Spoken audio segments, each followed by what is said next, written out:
Madame Peter. Oui, merci. Sénat. Je voudrais intervenir sur la 109, ça n'étonnera sans doute pas Sylvain, qui est la délibération qui concerne la mise en place de nouvelles caméras.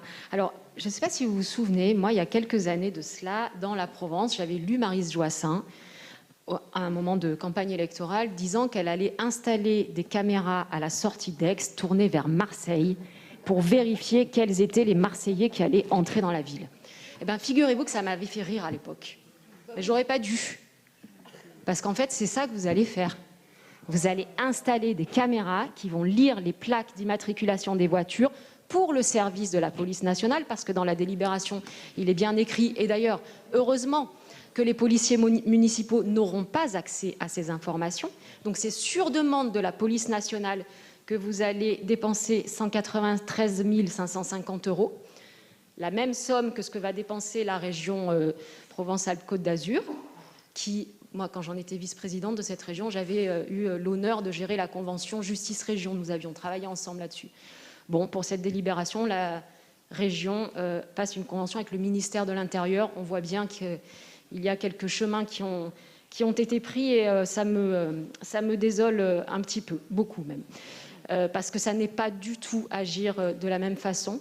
Cet argent-là, donc au total 387 100 €, vous dites qu'il y aura environ une vingtaine de caméras, donc ça fait un petit peu moins de 20 000 € par caméra. Je ne sais pas si vous comptez le personnel qui sera amené à...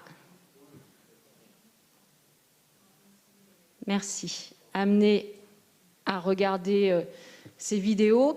J'espère au moins que vous ferez comme font de nombreuses villes, c'est-à-dire qu'en réalité, il est inscrit dans les délibérations que les caméras vont servir à trouver des terroristes. On a vu ce que ça faisait à Nice, malheureusement, ça ne fonctionne pas.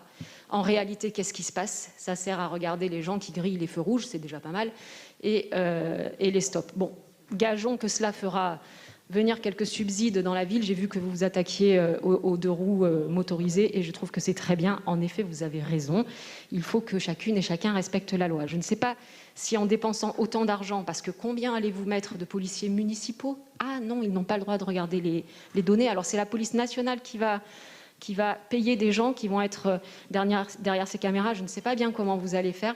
En tout cas, sur le fond, je pense que cet argent-là, donc je le redis, 387 100 €, aurait pu sans doute être dépensé de bien meilleure façon, avec de l'humain, avec des gens qui feront de la prévention, parce que je ne vois pas bien comment, en faisant une photo de chaque plaque d'immatriculation qui entre ou sort de la ville, vous allez pouvoir déterminer que des terroristes vont venir ici ou que des cambrioleurs sont passés par là-bas. Ça me laisse un peu pantoise, mais en tout cas, je me souviens très bien de cet article de la Provence et je me dis, franchement, chapeau Maryse Joissains, j'ai cru que c'était une blague, en réalité, elle y est arrivée. Merci. Non, elle ne voulait pas braquer les caméras sur Marseille, c'est une plaisanterie. Hein.